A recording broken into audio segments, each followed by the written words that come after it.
Flat Earth British, Martin speaking. Hi guys, good to see you. Happy Saturday on the Flat Earth. Okay, Flat Earth British coming in to have a talk to you all. Okay, it's going to be a good day today. Now, I'll just give you a rundown on me. If you're new to my channel, because I notice on my subscribers, I've got like in the last month something like 100 odd.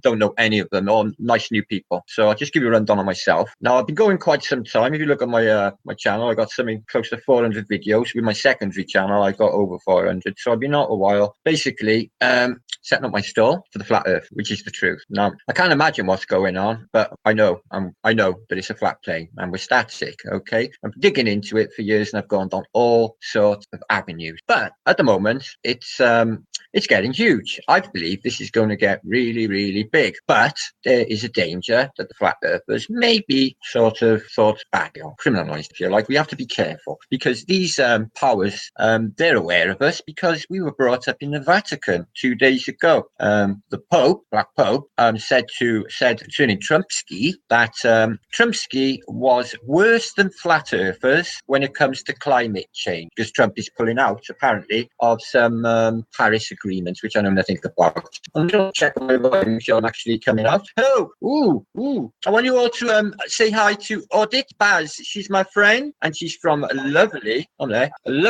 Israel. She's really, really sweet. Hi Ian. Hi John. Hi my peeps. Hi Issa. Good news for everybody anyway. So what I'm doing, guys, let me just give you a rundown again. What I'm doing is obviously to get to an answer, we're going to need like exploration or a load of dough to get ice class ships to go and have a look for ourselves. The age of exploration is not over. They have not discovered all. I've been digging into this for a long time now. Now, if you study an expedition called the Franklin expedition, Captain Franklin went in search of the Northwest Passage in northern Canada in the Arctic Circle to try and find a way through from the Atlantic Ocean to the Pacific Ocean. Now, this had been tried 19 times prior to Franklin's attempt. Now, he took 2 ships and 120 sailors. He messed up big time because none of them got back. They all died. Now, there's 2 ways to look at this story, guys, the Franklin story. It happened in 1847.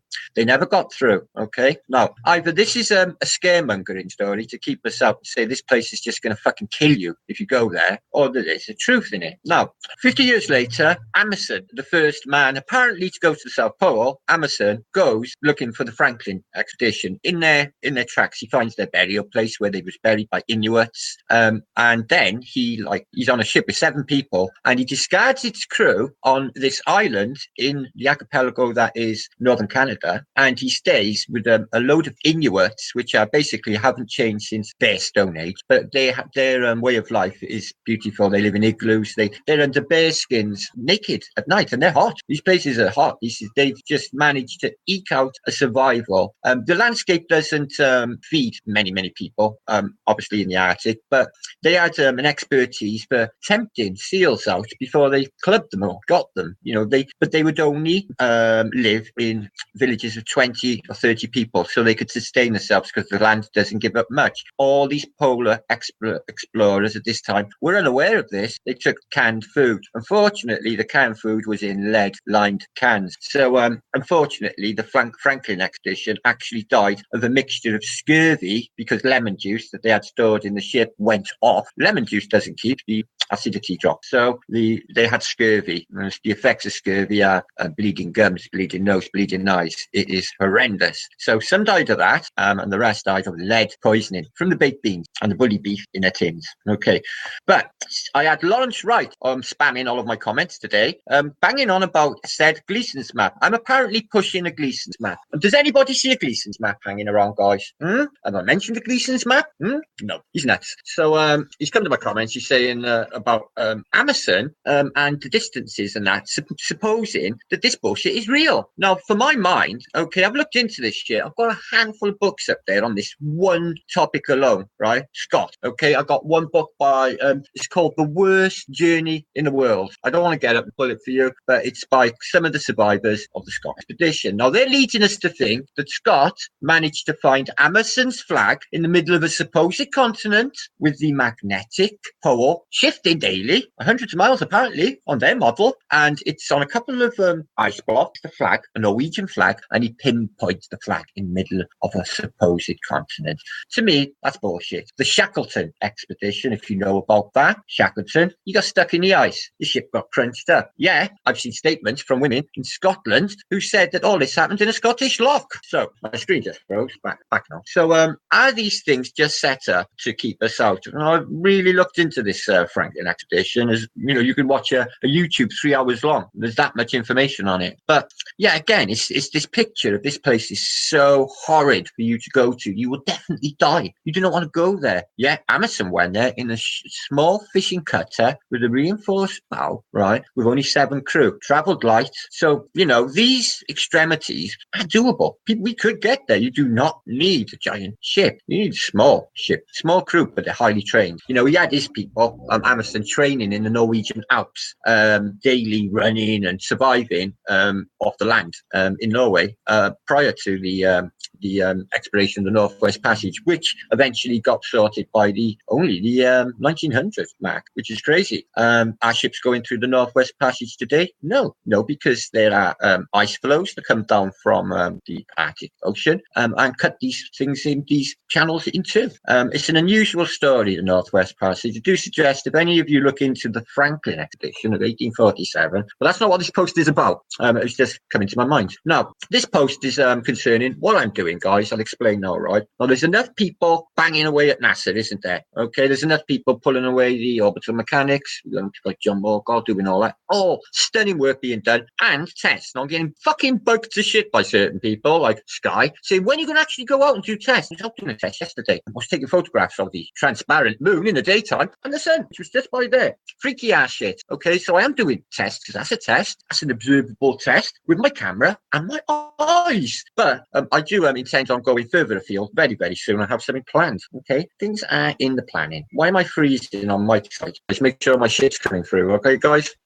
The problem is, I'll explain now before I talk about my post. Am I coming through? Okay. Just say 1. IP Mass. Just tap 1 if I'm coming through. Okay. Kanda, brother. Yeah, I got something to show you now, Kanda. You're gonna dig this, guys. Right. So don't worry. I'll be nice. Okay. Trust me. I'm a flat earther. Right. So what I'm gonna do while everyone is thinking about what we're gonna do to get this out, because the passion lately is exceptional, guys. I was in a hangout last night with Bro Sanchez. Now, I like this guy a lot, and I like Dread a lot too, right? These are fucking really awesome people. But he said some things last night. I'm only about 5 minutes long, but it was so passionate, guys, and he was bang on. This guy's getting shit of his own people. He's had crowds of trolls of the Black Consciousness movement, which I know nothing about, saying that he should be basically going to their leader or some shit in New York to clear the way. And because he's a flat earther, he's going to be compromised because this shit's gangster. So, pure passionate as well. And Bro Sanchez, hats off to these guys. Just look out for them, guys. I tell you what, they are really, really, really men of action here. And there's a lot of people with a similar passion. You know,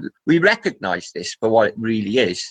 They have lied about everything, guys. We cannot trust nothing, okay? I got people arguing me over details for something that they can't possibly know. You know, I got Lawrence Wright telling me about this Hercules is going to land out in fucking the South Pole, a distance of 1,600 miles. How can this be possible? It does not go with the Gleason's map. Well, I'm not a purveyor of the Gleason's map. Fact, I'm not a purveyor of any fucking map because we don't know what's missing. We don't know what's out there. They have had all of this time to work out their weight of bullshit mathematics to fit their fucking ball so that when we go and dig into it, they've got all of this stuff that we don't understand called calculus and we can't tweak it. A weight of bullshit about their gravity. And there's no need for gravity. This is heavier than the air. No gravity, guys. There's no need for any of it. But they got everyone tied up with word salads and the power of persuasion. And believe you me, guys, they are masters at it. They also use hypnotism, subliminal messaging. They use the black art, unfortunately, against us. Oh, yeah, I can prove it. And I will prove it. So what I'm going to do, guys, myself, is I'm in the interim period before we get something going. I'm probing the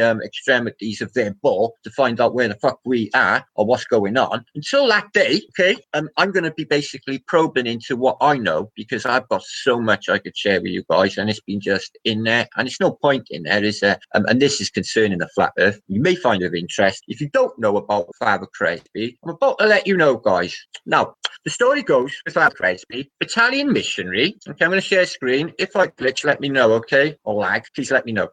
Father Crespi is a missionary. Now, this is a very fluid story and still ongoing, okay, guys? 2 seconds. A very fluid story and still ongoing. Father Crespi died years ago, but this guy who went hunting for him, or looking for him, or found him, a Scottish guy, which I'll show you in a minute. There's only one film available on the internet about Crespi. Now, he was in possession of gold plate and gold statues with an undecipherable language, and when you look at them, they're Sumerian, they're Egyptian. But this is in Ecuador. Where did he get them? Well, they were given to him by an indigenous people that lived in caves in Ecuador that had not seen any civilization. Now, was Crespi to be trusted? Oh yeah, this man gave 45 years of his life to children's homes, looking after poor people. The guy was an absolute saint. So he's not going to manufacture these, and they're not fake. But when I show you the pictures now, you will see, right? Now, Crespi died. Where did the artifacts go? Well, they were collected by the Ecuadorian government and put under lock and key. Now, some people recently have picked up on this story of Dr. Crespi, you know, guys, and they've dug into it. They've gone to this museum, this place in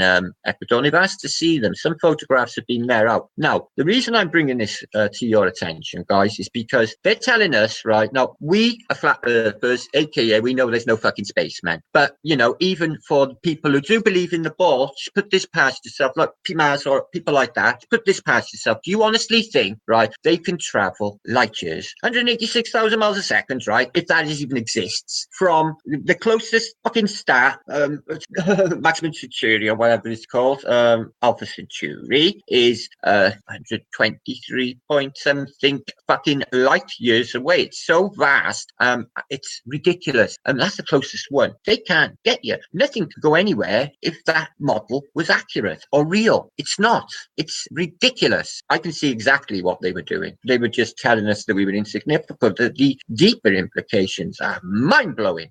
Once you realize this is a flat plane and this is a creation, what shape it is, guys, I don't really know. I know it's flat because most of it's water, and water always finds its level, aka it's flat. And I spent years at sea. I didn't see no curve. I keep seeing things way off, 3 days out, 100-mile away. Not possible on their ball. And I know 1,000 other reasons why this ball is impossible. Have I got anything to say this ball exists? No, I'm sorry, I haven't. You know, if I was with a stranger here now and I said, prove your ball, he's going to pull up Google Earth, okay? Or he's going to tell me some bullshit about the ISS, even though we pulled it apart. You know, Bling Bling, yesterday, she was on Patricia's show last night. Oh, I like Bling Bling. And she's a really cool woman, a courageous woman. I noticed some people slagging her off in chat, and they were Christians. So much for Christian fucking forgiveness in this community, eh?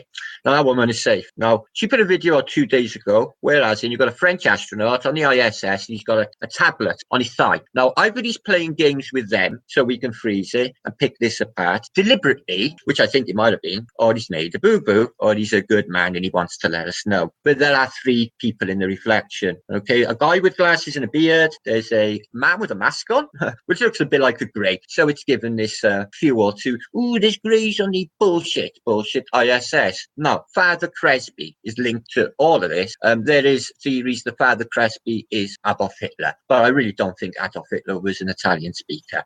There may be some similarities, but I don't think so. Oh yeah, my last post on the American Civil War caused me some heat from our American brothers.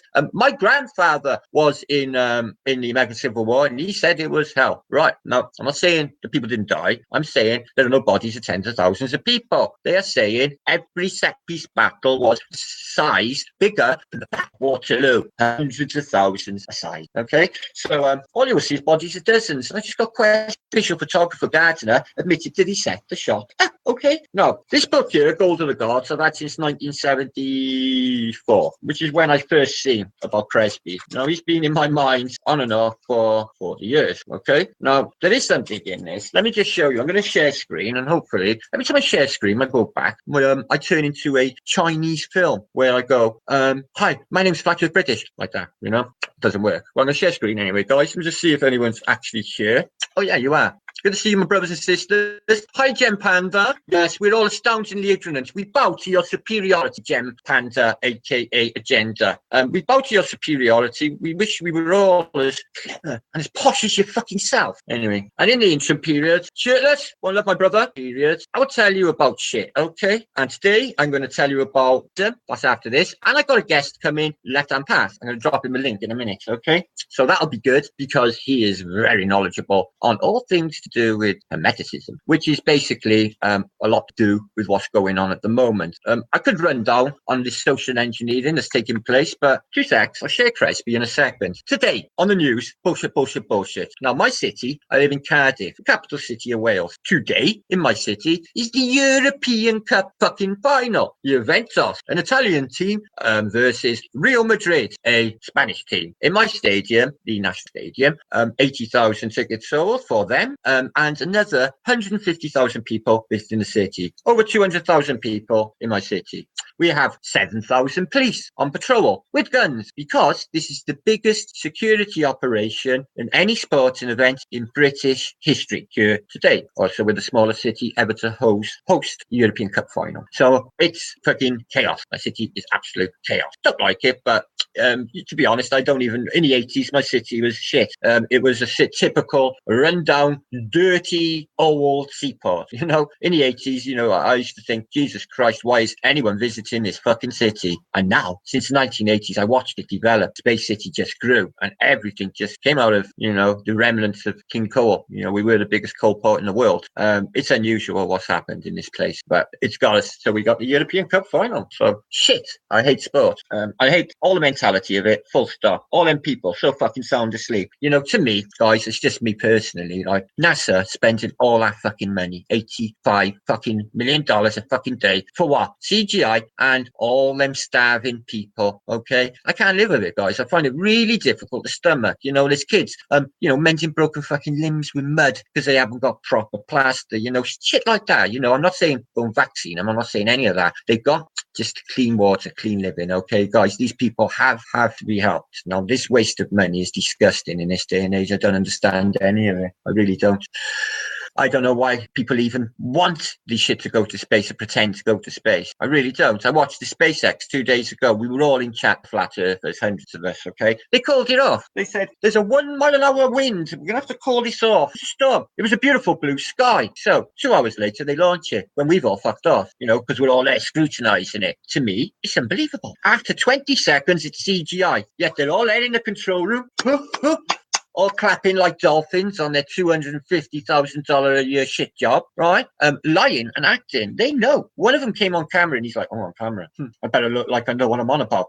It's disgusting. And there's all this poverty in the world while we keep the West rich and happy and the rest of the world can just fuck off, you see?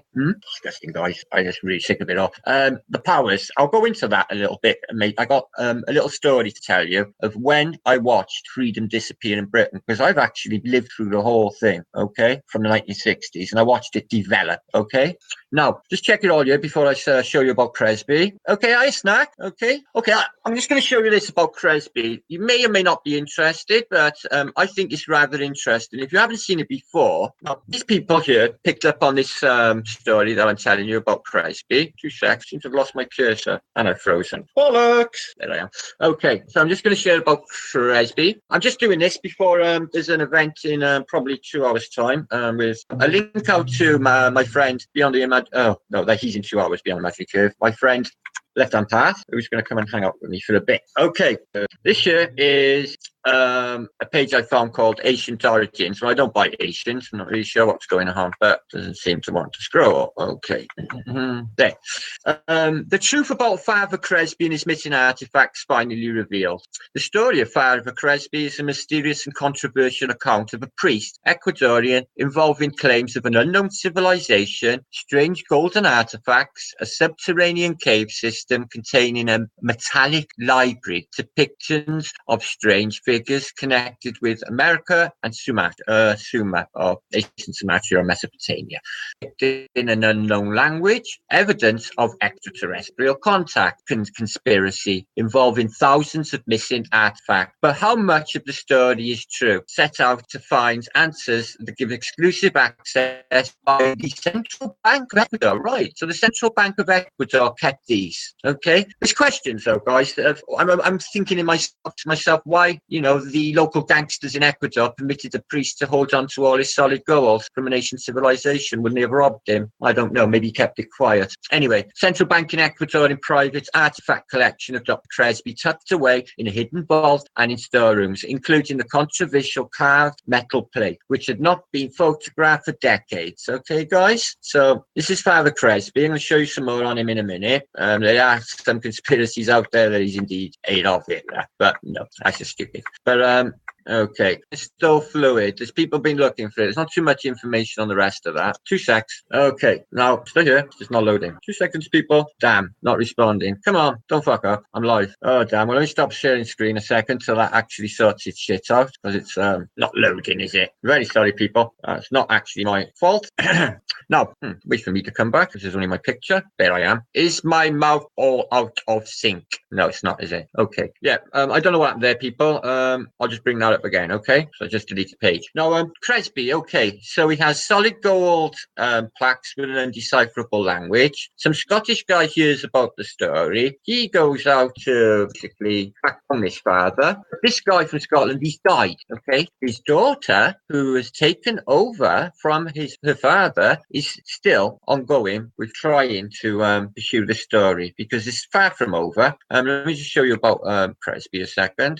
If you don't know, it is really interesting. You'll see now. Okay, now here's Cresby. Coincident. Now this, you can see in his hand shortly, is solid gold, so it's platinum. And this is from ancient Sumer, Mesopotamia. Okay, it's Babylonian, guys. Now this is identical. Now you see this all the time, this thing in their hands in Sumer, and also this wristwatch. They've got wristwatches in ancient Sumer, guys. And this, to me, is some sort of technology. It really is. And this guy got this same handbag. This guy got this same handbag. This is found in Ecuador. This is found in Mesopotamia. So the question here, guys, right, is how did this get to Ecuador? Well, they've obviously taken it there. So is this in recent days, in the last 100 years or so, since maybe Victorian times? Well, not if this tribe has been in a cave and living, never seen civilization until recent days. Father Cresby apparently was the first person these people had seen as a white man. Okay, so what could be happening? I really couldn't say. This is a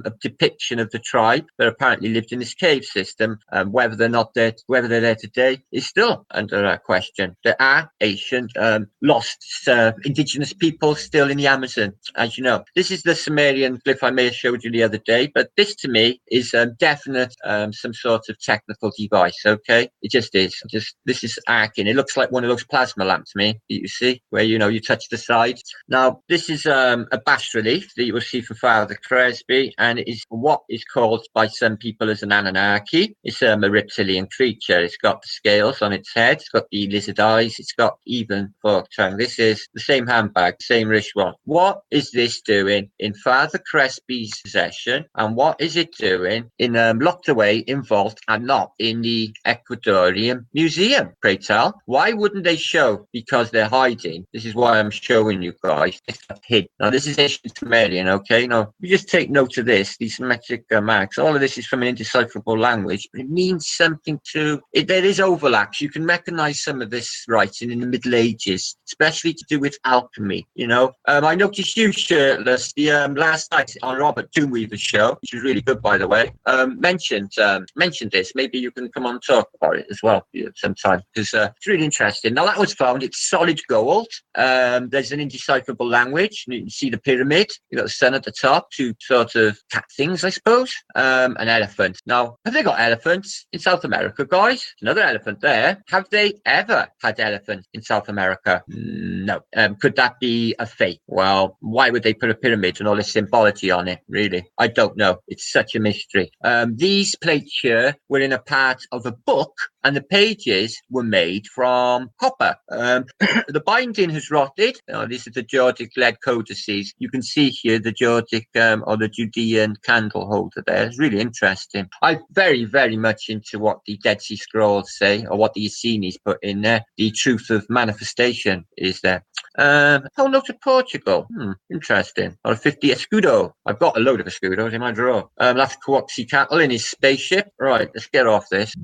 Now, why is there this repetitive theme of pyramids? Now, we know there's pyramids in China. We know pyramids in Egypt. We know there's pyramids in South America, Central America, okay? And even in Bosnia and South Africa, if you watch Challenger. Now, this space of people who are no longer here, by the way, these people were seen by some to be gods, divine. But, Blackman once said, the technology would be indistinguishable in the future from what gods could do. And it's in fact true. If they have advanced tech, we would think that they were gods. Imagine, it was mentioned last night, dragging someone out of by Chris Effie Jackson. Imagine dragging someone out of 1850 and putting them in a street today with the lights, the cars, the buses, the trams, the airplanes, the jets. This person would probably die of shock. Now, Okie Daisy, Group D. This year is a really unusual one. He's got horns. Elephant again. Okay. Crescent moon on his head. There is one in here, this little documentary, and there's actually a big deal about a dome. He's in possession of a dome. I know it's crazy, guys, but he's in possession of a dome, and it's sought after in this story. I'll show you. There's an actual video connected, and it's the only video available of Father Crespi when this fellow went to meet him. There's the dome, okay, or the helmet or whatever it is, but it's big. You couldn't put that on a head as such because it's really, really big, right? So I really love this old art, but I think that it's been made in relatively recent times. That's quite interesting. The eagles there. So all this theme of ancient Rome is replicated today in Britain and the United States. You will see all of this symbology has never gone away. To me, it may be either the remnants of this last civilization that have actually gone before us and have vanished. I think that they've got probably informational text they've hidden back, held back, suppressed. All of the inventions, you have to admit, all the inventions of the 1800s are unbelievable. But they're the only ones that have been patented. Can you imagine the stuff that never got patented? And even this century, the last century gone, the 1900s, all of the suppressed art, all of the suppressed inventions, everything these people don't like, they will keep from us, okay? And they are tied in directly to these people, guys, okay? They work together. Pope Pius was a definite sort of sleeping partner to this dude here, okay? The story goes deep, guys. It's just a deal, okay? Now, there's also speculation that Kermit Roosevelt is actually Walt Disney. Now, would that surprise you? There is speculation Walt Disney is a devil worshipper and a paedophile, which he probably is. Prescott Bush, 1944, Rudolph Hess. Yes, no similarity whatsoever. Look at the eyes on this President Bush's grandfather. Oh dear, oh dear, oh dear. They are hungry eyes. Who you got here? It's Alex Hicks and Jim Morrison, whose father was a US admiral. And I'm sorry, the establishment would not let a guy go in and say what the frig he wants.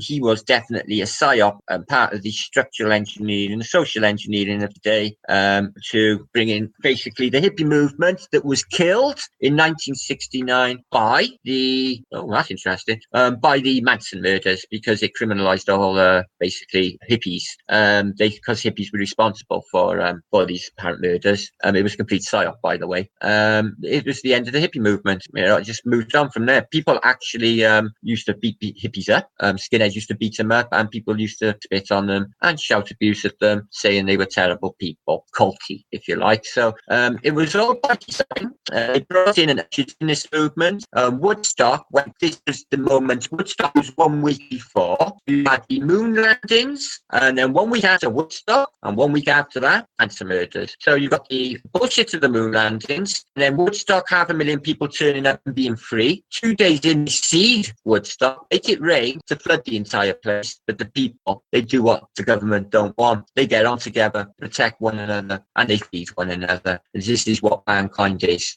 But they want to persuade us that we're warring. Oh, this place, we're a terrible species of people. All we're good at is warring. All we're good at is killing one another. Well, in fact, that's not true, because I don't know anyone who thinks like that, and I don't know anyone who knows anyone who thinks like that. Not really, unless they're criminally insane, of course, unless they want to go out and kill people for their government, of course. Okay, what's going on there? I don't know, guys. So this is the Sumerian solid gold figure found in Ecuador. Really, really intriguing Father Cresby stuff, guys. But this library in the cave system is supposed to be there. They're trying to find it, okay, guys. And what knowledge could be there, one can only imagine. That's where he ended up in South America. There's plenty of statements. This guy did not kill himself, and nobody bought it. Stalin never bought it. The investigation went on. And I tell you what, Churchill said publicly that he thought it was true, but not to his friends. He said he thought it was definitely not true. Adolf Hitler, the power he had, he would not have killed himself. The guy you see towards the end in Berlin with the Parkinson's diseased hand, kissing and touching the little boy's faces and saying, "Well done, go off now with your Panzerschreck, die." Actually, that was a double, because if you look, it's nothing like Adolf Hitler. Neanderthal, they lead us to believe these existed, a species of sort of human, they're intelligent, apparently they made jewelry. Apparently we wiped most of them out, and the last remnants of this species lived in caves by the Rock of Gibraltar, but apparently they got wiped out too, because they found the last couple, apparently. Yeah, they had little badges that said, "We're the last 2 Neanderthals on the plane." Bullshit. Neanderthals, psyop. Evolution, bullshit. Anything that comes out of their mouths, bullshit. What's happening with Cresby stuff? I don't know, guys. There's something in this for the government to hide it, keep it out of museums, which is why I'm showing you about Father Cresby. Look into it yourself, guys. There's a lot goes really deep, this story. He's an angel. Look at this guy. He's running like Father Cresby home, and I tell you what, his people, or the people in the town, absolutely loved him. That's solid gold, by the way, guys. Only thing is, it doesn't belong there. Only thing is, we don't know who made them. Brought to us by an indigenous peoples, which are still lost today. Oh well, that's my intriguing story about Cresby. I'm going to move on a little bit now, guys, and talk a little bit about something else. Okay, good to see you anyway, guys. Thanks for visiting. Let's have a look if there's actually anyone in my house. Hiya, hi Brandon, hi the Big Dave, and Geo. Happy birthday, Noon's Flower this week. Happy birthday, Geo Shifter this week. Okay, guys. I'll talk about things that I'm doing. I was on a hangout last night. It was really good. It was about smart dust. Okay, apparently, with the human hair, they got these processors, or these little chips that one love tea, nice one, Marshall, which are thousands the width of a human hair, right? This shit we can ingest. They can the practical applications are phenomenal. They can create mood swings. They can mind control. They can do anything. Now, this is not me speculating. This is actually out there. You can look for it for yourself. I'll put the link in the descriptions box. Quite telling. The thing is, I have in the past, because I'm a hardcore flat earther, I suppose I have been speculating a little bit. But the thing is, guys, if you don't speculate, you're not going to find anything out. That's why I'm showing you Father Cresby. I'm asking the question, and the question is, how is it that there's this civilization that has got the same architecture the plane over, and they seem to have more advanced technology and, better civilization than we have today, and the key to a hidden knowledge, okay? A knowledge we haven't got today, connected with who we truly are and Mother Nature, okay? To do with the truth of who we truly are, and it's connected to the flat earth. Now, the freedom that we haven't got today, I watched this disappear. Now, I'm a child of the 60s. I came along in 1969, guys, okay? The summer of love. So I grew up in the 1970s in quite a rough council estate in Cardiff. So it was it was a sort of fighty sort of upbringing, because gang mentality, okay? Now, growing up, okay, hiya, Mariam. I knew there was something wrong. I couldn't have the teachers telling me what to do, and I've never been able to be bossed around. It makes me nuts. So I was against it from the very beginning, and I knew there was something wrong with the establishment. I just knew. So coming up to, before I went away to the Merchant Navy, a few years, I started to go to all the festivals. So it's Glastonbury, Stonehenge, all the rest. And I was a proper sort of traveller. I stayed with the travellers. It was a really cool time. In 1986, I was, before the war went up at Glastonbury, we could go to Glastonbury and not pay. It was a good 500,000 people there, and it was the best thing going. No police, freedom. One or two would die, but with that many people, you're going to get that anyway in a city, aren't you? So, but the one year, a load of people flooded it, and there was a crush at the front, and a lot of people did get hurt. Unfortunately, I think that might have been introduced because the year after, Michael Eavis, the guy who runs Glastonbury, introduced a 5-metre high wall with a perimeter with guard dogs and towers, I shit you not, surrounding the entire site of the biggest music festival on earth. Now, I was there at the time, before and after, but that summer we went to Stonehenge and there was an operation whereas an army of police come to us, guys, okay? And what they did is they bashed and beat everyone you see. I mean, there was all people in buses living with their children, living outside of the state. They asked the Social Security for nothing. They managed to keep them and their children healthy through alternative health methods. And they were beautiful people. They really were. I was with them regularly and they were generous to a fault. But I posted this on my second channel, Flat Earth British Filtered. If no one does know, I have a second channel. There's a good 80 plus videos on there. Now, I was here. I was in this field, and I just want to play it for a second to give you some idea of what they can do to us. This is in the 80s, and I'm here, so I'm an eyewitness. And this is actually went out onto the news live, okay? And the newsreader is really, really alarmed about what's going on. I'm not going to play volume because it's women screaming, and I'm not in a women screaming sort of fucking mood, okay? Now, I think I might have even gone in that bus there, if I'm truthful. I can really remember a blue bus because I can remember singing "The Blue Bus is calling us." So I might have went in that one. Now, these are civilian people, have done nothing wrong, asked the state for nothing, and decided to live out in the countryside, out of cities and away from the Babylon. The Babylon come and hunt them. The Babylon are blocking the camera while they kick shit out of women and men. There's a woman on the floor in a minute and she gets battered. There's people with their children getting battered. These are the police that are sent to protect us. These are people, and do you know what their crime is? They don't want nothing from the state. They want to look after themselves and they want to be free. Free? Fuck free? We'll send the black gang in and kick the fucking shit out of you, which they do. It was the most disgusting thing I ever witnessed in my life, and it probably changed my life. It made me what I am today, this thing. And I bet anybody who was in that field today knows exactly what I'm talking about. It was the worst thing I've ever witnessed. It really fucking was. He was a newsreader in the field, and he said he was shaking violently and said, "This is disgusting. The police are the worst thing I've ever seen in my life. This should never be allowed." There were hundreds. They came in battering us all and smashing every window and every person. Hundreds were arrested, and all these people were sent away from this field. And Michael Eavis of Glastonbury, here you are, that's the police, guys. Bit like football hooligans, aren't they? Guy driving away to save his family. There's children in there, by the way, guys. Children of about 3 or 4, little children, and women, and one man. And they fucking tough, these coppers. Fucking rock hard, innit they? With their fucking motorbike helmets. And yep, see, guys, this is why I do what I do, okay? They hide the shape of the earth from us, and this is how they treat us when we want to be free. I'm just showing you this, guys. You need to know, okay? That's a woman, by the way, guys. That's a woman, and that's a pig. And what's the pig doing? He's dragging her. Do you think that's good, guys? Do you think that's right? How does this make you feel, guys? Does it make you feel anything inside? I don't know how it makes me feel inside. You know, I was in that field, guys, and I seen all of this, okay? All of it. I seen that. There was people in there, and there was children in there, guys, okay? It really fucking hurts me to see that again. So it gives you some idea of what the governments can do to us. I know everyone trusts them, but we just went through this Manchester thing last week, and I've had shit beyond belief for this.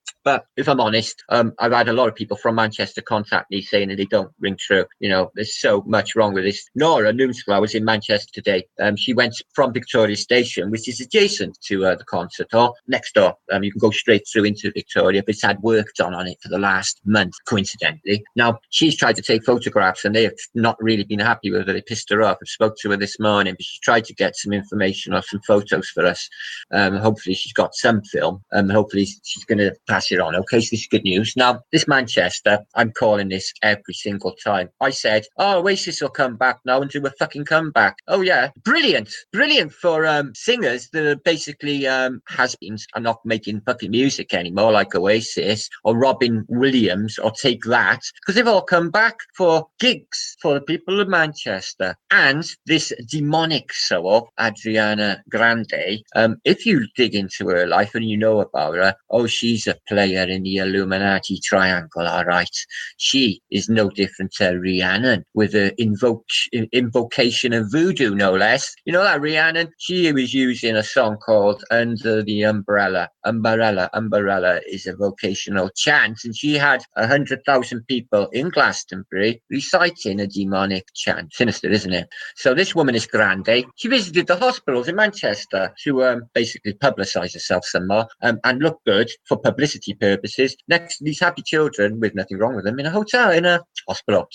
I'm sorry, I just don't buy any of it. I've got 10 videos in my possession, and all of them just scream, no, paramedics do not let a dirty old homeless tramp pull nuts and bolts out of victims' bodies. They'd say, go away, you smelly person. They would, okay? This is not a reality. Why people are just buying this shit, fucking beyond me. The hearts and minds are bought anyway. My country is completely asleep, guys. But fortunately, the flat earthers are here, okay? And we will bring truth. We will blast this wide open. There's so many aspects to this. History, medicine, who we truly are, where we are, don't know. It just goes on and on and on. But the way they treat the rest of the world, these governments, it disgusts me. I think everybody in the West should visit the third world at least once in their lifetime, okay? Just to know how lucky they are, okay? Because, I've been to probably 3 or 4 third world countries by the time I was 18 years of age, so I'd completely had my mind blown by that age, thinking, oh my Jesus Christ, people living,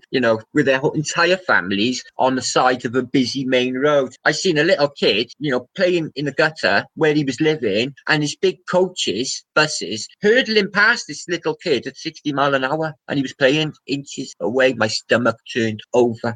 So this is the shit people live with. I'm not easy with living with that, guys. I think all of this should be shared about. I don't want to sound like Marxist, and I'm not even saying this equality of communism, because that's bullshit. It doesn't even work in theory, and it's never worked in practice. No. The flat earth awakening is ultimate freedom. Once you realize you're on a creation, then the lies stop, the bullshit stops. You just say you're true to yourself, you're true to your friends, you just spread love and understanding, which is I'm seeing not a lot of lately. I've seen no understanding in Sanchez's chat last night. There was in Patricia's chat. She had a lovely lady on there. Bling Bling was talking about some of the problems she'd had in her past with her life, which was really heart-wrenching, but so brave to tell people when they're looking at her, Now, we got a lot of people on here who shoot their fucking mouth off in chat, no names mentioned, but he got boobs. But he won't show his face, or he won't give us his name, okay? Them people, they ain't brave. But that woman last night, she's brave. But she took shit in chat by Christians, right? Because she's a medium, because she's had seances. Well, that's her field. That's her thing. She's feeling highly tuned in. I get it completely. I get it completely. That's how she is. And she's reaching people. So it's still this ugly mindset, especially anything connected with religion. This hard-coded belief of the way people believe their religions is really, really dangerous. I'm highly spiritual, and I do practice spiritual processes. But I watch them, okay? I do watch what I'm doing to make sure, The thing is, the endochromatic system is here, the chakra system is here. You say the Lord's Prayer, it's got 7 verses, 7 chakras. There's so many sevens with what we're doing in our everyday life, and it coincides with the 7 chakras, okay? The heart chakra, throat chakra, okay? It all fits beautifully with what they tell. And I'm going to put a link up now, right, guys, with the left-hand path, cover some stuff in a minute. So I'm just showing that film because I was there, and I tell you what, you don't want to be trusting the powers that be. You really, really don't. They can do that, and all them people did wrong, okay? They asked the state for nothing, guys. They looked after themselves. Really, really cool people, too. Really clever people, and that is what they don't want.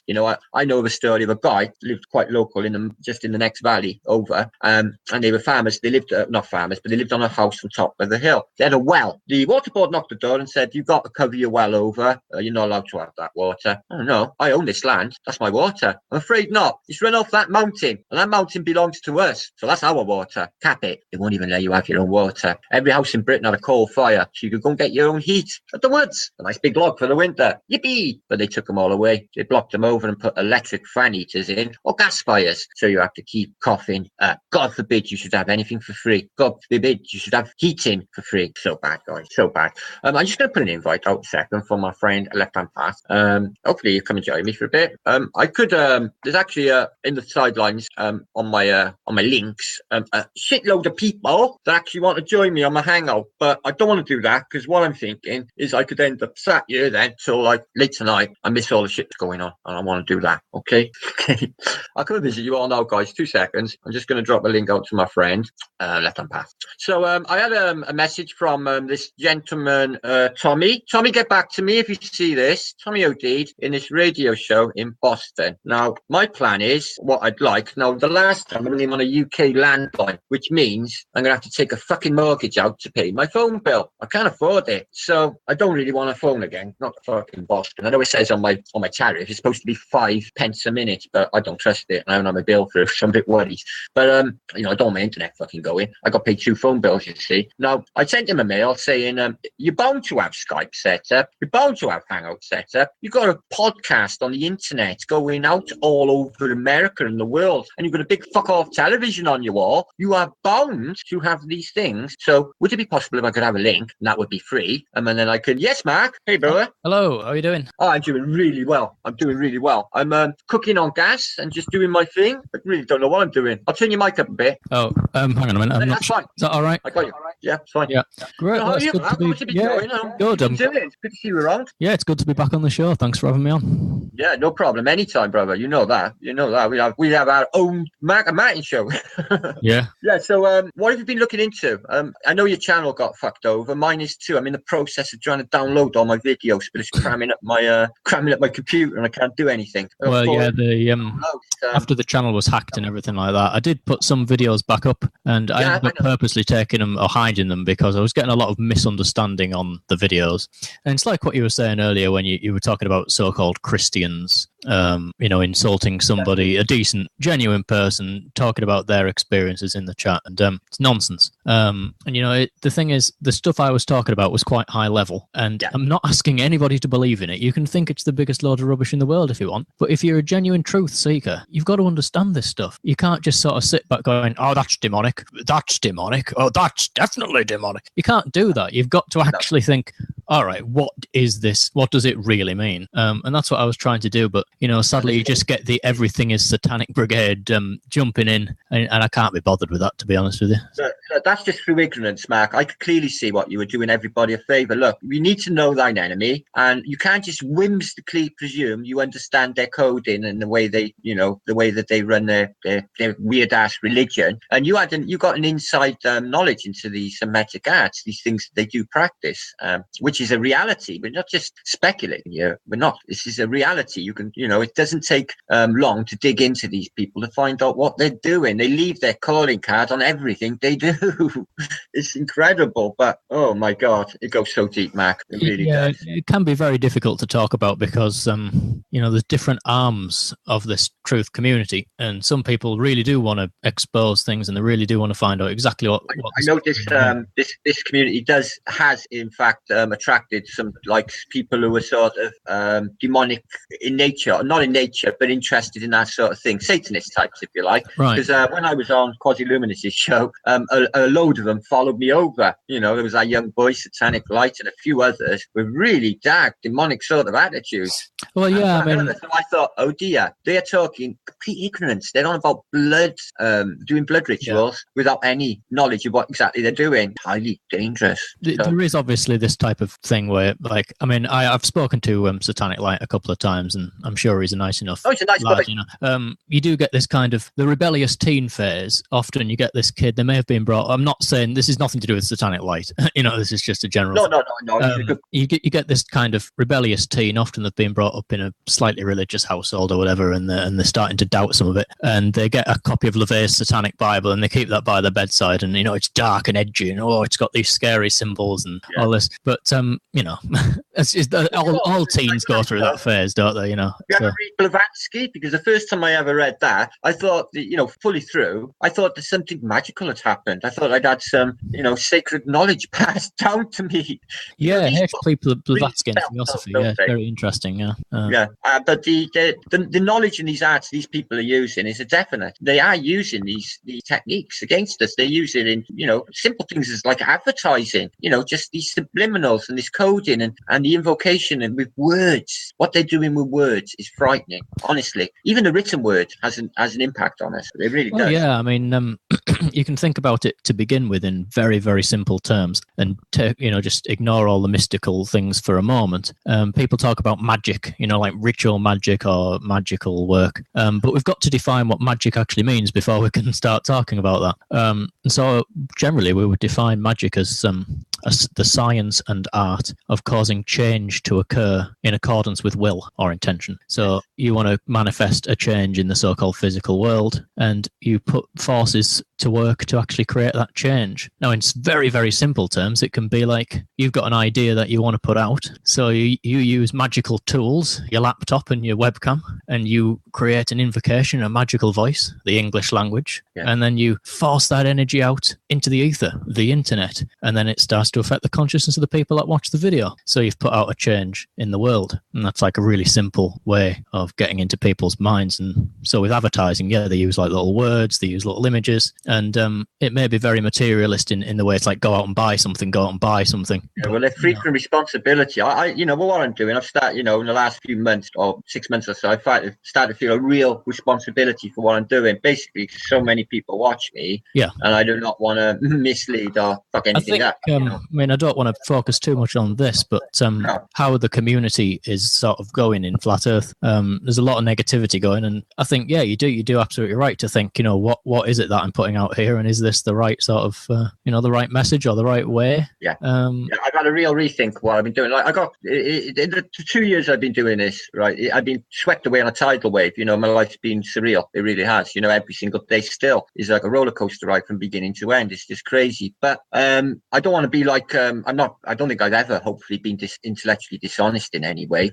No, because I do believe this is the truth. I'm really, really adamant that this is a creation. It's screaming at me. You go to nature and it screams at you. Now, I've not done this, not gone into this without digging deeply before I come out posting. I've really, really, I was a hardcore flat earther when I started posting it. I made my mind up. This thing happens where you're still, and oh God, it's all been a lie. Yeah. It's a big, but this violence that has been shown towards us is really unusual. We're vilified now by the Pope. He's saying about Trump. Did you hear that 2 days ago? Yeah, I heard that. Yeah, it was quite astonishing. Flat earthers in the mainstream sort of wording, especially with the Vatican mentioning it, but in a negative connotation. Well, that in itself is something which is designed to evoke a specific response. If the term flat earther is a loaded term, then it's carrying that negative. If they say, "Oh, they're just as bad as flat earthers," and people are sort of like going, "Oh, yeah," and they've never looked into flat earthers. They don't know the first thing about flat earthers. But sadly, this is how large swathes of people are.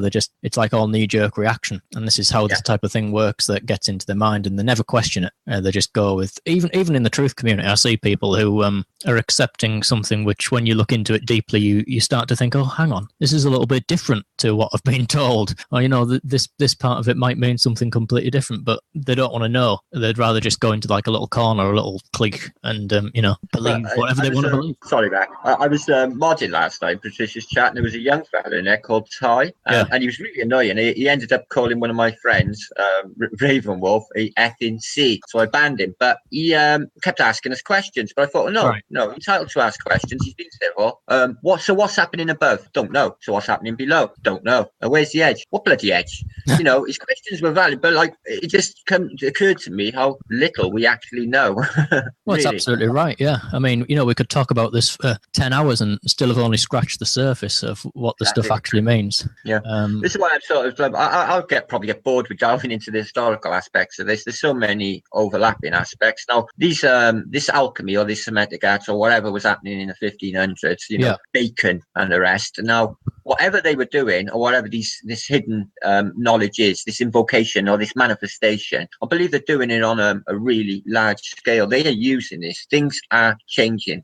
Can't put into words. I'm not saying Mandela effect, but there's definitely a shift in consciousness. Now, to me, that's God-given. To me, personally, I think this is everybody who's involved in this, I think it's divine by nature. It really does feel like, it's so, my life has been, our lives have been changed, rapidly. It's our paradigms, our world view is changing, never going back either, never going back. We know that. So it's the next step, they've tried these chat parties. Oh, yeah. Really that good. I saw sort of did say this might happen if they start to it's out in the ether that we're vilified already. And my friend went into a chat. The guy was on about packing his show in because the flat earthers turned up. Yeah, you know, that's bad, isn't it, when it gets to that level? Threatening it. With regards to that, I was mentioning this in a chat the other night about it. I did focus too much on it, but there's this word, and it's one of the longest words in the English language. This anti-establishmentarianism. Not that one, no. It's a different one, and it's floxinoxynihalipification. Yeah, no. Right, and basically what that means is the act of disregarding something out of hand when you don't know anything about it. So it's like a knee-jerk reaction where you just immediately dismiss something out of hand. It's a load of crap without looking into it. Now, we see that in Flat Earth, you know, because you bring up Flat Earth to people and they say, it's a load of rubbish. But they never take the time to actually go and read Flat Earth material, watch Flat Earth videos. They just say, you bloody nutters. You know, they just dismiss it. But it's a double-edged sword. And because floxinoxynihalipification works both ways. And so with some of these chats, they were going into topic chats, vaping chats and gaming chats and things. They didn't know anything about the topics and they were just there hurling insults at the people. I mean, that's not very good. That's not sending out the right message. And the people, you know, some of them were brainwashed idiots, but not all of them were. And, you know, I don't think that worked in some regards. I think we should just stem back from that for a little while and just see the impact, because we do not want to be banned from the internet. I'm not going to be having that. That's just going to be, you know, maybe we didn't have to all change our wording. We'd have to be globe skeptics or something. Possibly, yeah. I mean, I haven't joined any of these flat Earth parties myself. Not really my type of thing. But you know, if people want to do it, then you know, by all means, you know, I'm not here to say don't do it. Well, I can see, you know, some what people are saying. Oh, it's genius. You know, there are people there who are looking at it. And there was one show we went to. I teamed up with Odd a day or two ago because I thought it might be a good idea. I thought, shit, there's 500 going anyway. Yeah. They're going to run amok. If I could get in now, sort of run it or lead it or something with Odd and a few others like Joey, I could like sort of make sure they were polite, not doing mass thumbs down or threatening the fuckers, because that was going on the night before. And I thought, Jesus, they're going to screen capture all of this. They're going to play it back. They're going to be able to click our icons. They'll ban us. You know, my icon is there and my name. You only got to click that, see who I am. Fucking ban me. Yeah, well, you know, yeah, I suppose, you know, that's the thing. It is a double-edged sword. It really is. But there was years, you know, listening. So obviously that's a good thing, especially when there's 12,000 chat. But don't I really, there was a boy on there the other night, right? Yeah. Listen, was 1.5 million subs in his bedroom in London, talking a pack of shit with 30,000 people listening. Well, that's YouTube for you, yeah, the biggest subscriber. What he was saying, what's my favourite Disney film? Oh, Aladdin, I think. I watched it when I was a kid, which was the week before. I don't understand it. He was a little kid. It's just, why the hell would so many people be interested in that when the flat earth is here is beyond me? I really don't get it. I mean, I've seen these type of YouTube videos where it's like just some bloke sat there answering ridiculous questions, you know, and sort of all very fast cut cameras. Hey guys, what's going on? Oh, today I've been out to, you know, and you think, oh, for fuck's sake, man, I know, shut up. You know? But I don't want to be researching for anyone anymore. So I said to that boy last night in that chat, he said, look, do some research and come back then. I don't want to keep telling you, you know. But then these people just don't understand the bare basics, the heliocentric model, the speeds, what they're saying is happening. It's just, they don't know. Well, I think you do have to approach it it's like, from... you have to get that germ of interest in your mind to go and research it. But it's like with my old videos, if somebody wasn't ready or wasn't interested in finding out about occult secrets and they were expecting my video to just be sort of like me going, no, it's all evil and it's all demonic, then they're going to get a bit of a wake-up call when they find out that it means something different. So with Flat Earth, they have to kind of, it's difficult to get to this point, but they have to have that itch in their mind where they're thinking there's something wrong.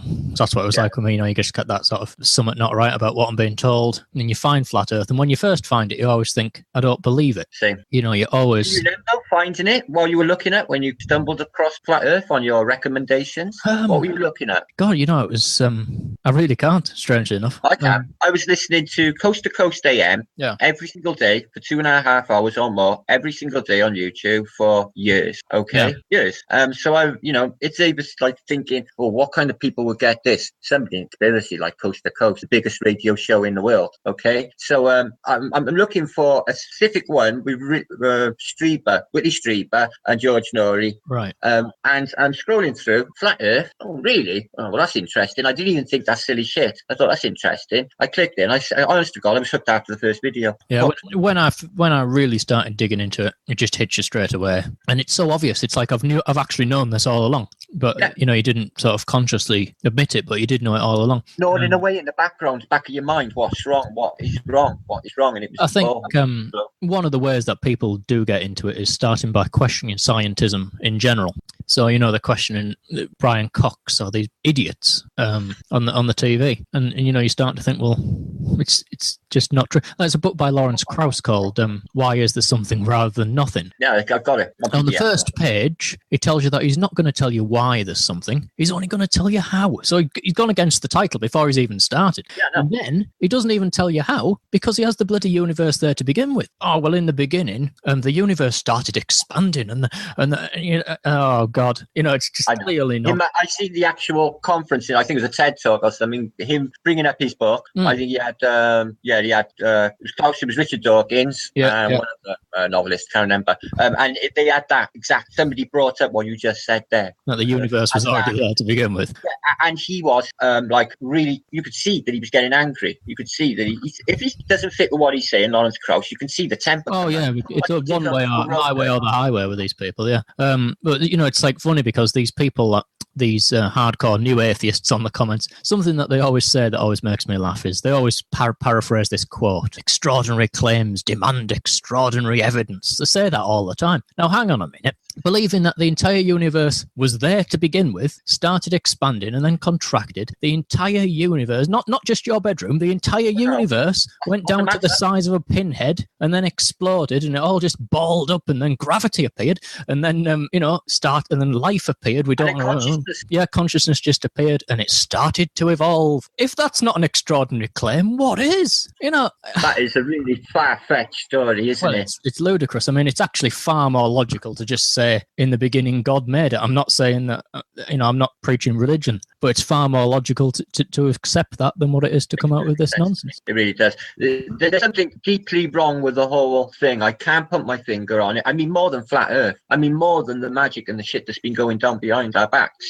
for all this time since our birth. There is something else afoot that niggles me. Sometimes when I'm sitting there quiet, I can feel it. I think the exploration of consciousness is being systematically suppressed because they don't want you to look into consciousness.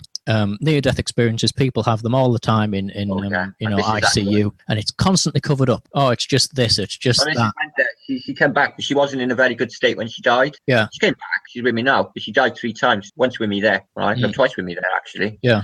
And they brought her back with adrenaline at one time. Now, she remembers going to a place. She said it was really a bad neighborhood. So wherever she went, it was lower vibration. But she was lower vibration when she went out. Okay, she was in a bad place mentally and physically. So that's why she went to hell or whatever that bad place was. Yeah, I think it depends on what vibration you're going to be in when you go cross over, so to speak. And basically, she was drunk. That's lower vibration. But yeah, they just constantly shut down near-death experience reports. They don't want you looking into them. They want you believing that it's a dying brain and all this type of thing. And you see, then this leads on to being told that consciousness is generated by your brain completely, and it's all the result of chemicals and all this. Well, what do you feel like your consciousness is a load of chemicals? No, I feel that there's more to consciousness. Like, I know what, if you go with the beliefs of like Rupert Sheldrake, now he believes in morphic fields. He believes that consciousness is obviously there, but our minds are like antennas or receptors for the information that's already housed in the, what some people call the Akashic records, but in the ether, called a morphic field. That's the way he says it. And he says that how we perceive reality is a projection, an exterior projection, rather than an internal projection seen in your mind, which is, I don't believe that exactly. You close your eyes, the room disappears, and you see the room through your eyes in electrical impulses in your mind, aka the room is in your mind. All reality is in your mind. Everything, aka, is mind. So, there is no more mind. So the game is so deep deep, and mind is the key. Yeah, no human or animal has ever experienced anything without consciousness being there. We have to be conscious of everything. I bet there's a lot of people in this chat room now who have had an astral projection or seen themselves laying in their bed from above. I've spoken to it. And what's quite interesting is this emerging field of virtual reality, which is some people, the best people, are actually starting to use VR and ask questions about reality because of it. Now, I'm not saying the Elon Musk style computer simulation, because Muskie has all this, we live in a simulated reality, but it's still materialist reality. It doesn't have any, it's still just very, physical matter and brains and chemicals. And it's just nonsense, because if it doesn't have a metaphysical base to it, where did it come from in the first place? Yeah, see, we're not actually made of matter, are we? No, absolutely not. Nothing's matter, which is why they never found this Higgs boson particle. There's no such thing. There's no matter to begin with. It's all just information. It's all just, everything is information. Yeah, exactly right. Even these apparent small packets of light, apparently almost massless, called photons, that they've named when you look into the properties. So anyway, these virtual reality, some people that use it start to ask questions, because you can go into VR, and obviously it doesn't look like real life. It's still, because it's still very primitive at the moment, the graphics and what have you. And obviously it doesn't feel like actually walking or actually doing anything, because you've got to use a controller to move it. But you can go in VR and you can have a good game in VR, and then you can come out and think, well, could it be that we're in a VR? Basically, our bodies are extremely advanced virtual reality setups, because haptic feedback has always been a thing. Do you know about Talbot, Michael Talbot? Have you looked into him at all? Very vaguely, yeah, not a great deal. Theory. He's got good evidence in that book for the anomalies with us, basically, that people could be put into hypnotism. One guy in particular, and he sees his daughter's placed in front of him holding a watch behind the back with an inscription on it, and he sees through his daughter and reads the inscription on the watch. So how is that? I have read that, actually. Yeah, it's fascinating to think of. Fascinating. So this is capable with a human, just through a simple hypnosis technique. So this is all mind, which can make matter see-through. Yeah. Now, so what is going on with reality? They're hiding it. Oh, this is who we are. This is what we are. We can. I'm not saying we're Superman, but we are damn sight more than this. Yeah, there's absolutely no. It's. I mean, Sheldrake spoke about this many times. He said when he went into a laboratory one day and they had the poster up on the wall and it said, "This is you," and it was like an infographic of protons this and atoms this and all that. And he added it all up and had like a fleshy sort of monstery, big fleshy dead body thing, because there was no life, there was no consciousness. And surgeons will say they see the light go out and it's as if the light goes out. But Sheldrake talks about psychicness in animals quite a bit recently. Oh, absolutely. Whereas when you leave your work, the dog they got a camera on this specific dog, and the dog just starts behaving like erratically, and he knows the parent or his owner has left the works, and then once the owner has turned the corner into the street, the dog knows, and it's running up and down violently. Definitely fascinated with that. Well, so that means we're all connected more. I'm not just talking spooky axis of distance. I'm not talking electrons connected. I'm not talking that. I'm talking there is something not just psychic. It's more than psychic. We are all actually connected in a really big way that we don't understand. I feel it. I feel it with everybody. There's a quote in Sheldrake's The Science Delusion book which really struck it with me, for a reason which I can say. And the quote was basically saying, like, if you can't even explain homing pigeons, how would you expect to explain the universe?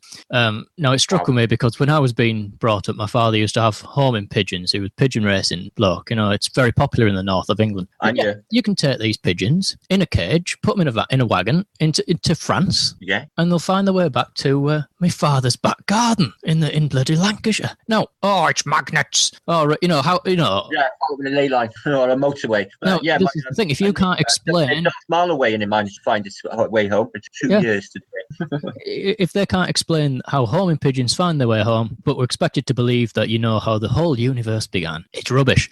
But the animals thing is fascinating because both science and religion are wrong on animals, and this can be an interesting thing to get people in. Obviously, science has animals just as biological machines, the same as what they have humans as.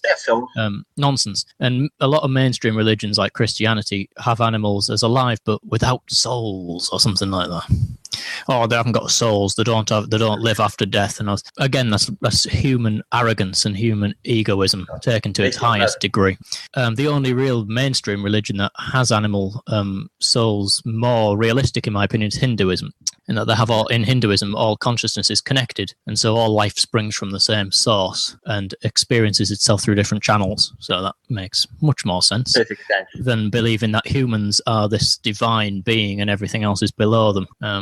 This dividing of what the government's playing with people is really unnerving for me, because I witnessed it last night. I went on that Sanchez show. Do you know him, bro? Yeah, I've seen a bit of it, yeah. We had a thing last night. He's been attacked by his own people, the Black Consciousness Movement, because he's a flat earther, right? Right, so it's just, and I just step back from all that. I can't believe that colour is even a fucking issue with people. Why even mention, like it's even a subject to talk about? Do you know what I'm saying? It's one of the things, actually, that worries me in the movement. You do get a lot of people making this an issue and things like that an issue, and it shouldn't be. I can understand why it's even talked about as an issue. No, it shouldn't be at all. What? The colour of your fucking skin? Yeah. What? No, we're all human beings. That's just nuts.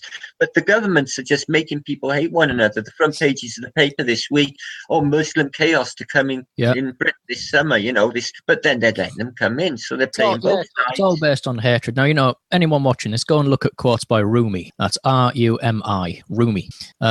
He's a very ancient philosopher. Put in Google Rumi quotes, Rumi, and look at that. And basically, this is very ancient Islamic philosopher. Okay. And you look at what he's got to say and tell me that that's about killing people and blowing people up and all this type of thing. Some of it will bring a tear to your eye. It's beautiful stuff. Okay, I will then. I will look at it. But there's this war of religions, and I can't stand a war of religions. It's just absolute rubbish. If you want to practice your religion wholeheartedly, you're not going to find anyone in bigger favour of you doing that than I am, because I'm completely open-minded. You go and practice your religion to the highest degree, but don't try and force it on somebody that doesn't want it. But, it's like we were, mentioning the esoteric and the ritual, and how a lot of this stuff that we see is made an issue, and it might have more far-reaching things. There was a talk about, I think it was Russian Vids, he keeps going on about this all the time, transgendered crisis actors. Yeah. I don't buy a lot of that myself, but it keeps coming up all the time. It's clearly being pushed for some reason. Yeah, to detract people's minds into just looking into this shit and fucking and it creates hatred, and people are just, And of course, it's absolutely true that a lot of these very old images of deities or gods in Western mystery were intersexual. They had both. It's sexual. It's got titties. Yeah, so Baphomet is the perfect example. It's got breasts and it's also got a phallus. Now, what that's actually meant to represent is that it creates the attributes of both sexes. It creates a duality. And all the time in this esoteric symbology, you'll see a duality. As above, so below, black, white, life, death, a male, female put together into one. And it's because the line in between is where enlightenment takes place. So it's the point where you're neither awake or asleep, the point where you're neither alive or dead, or, in some way you're neither up nor down.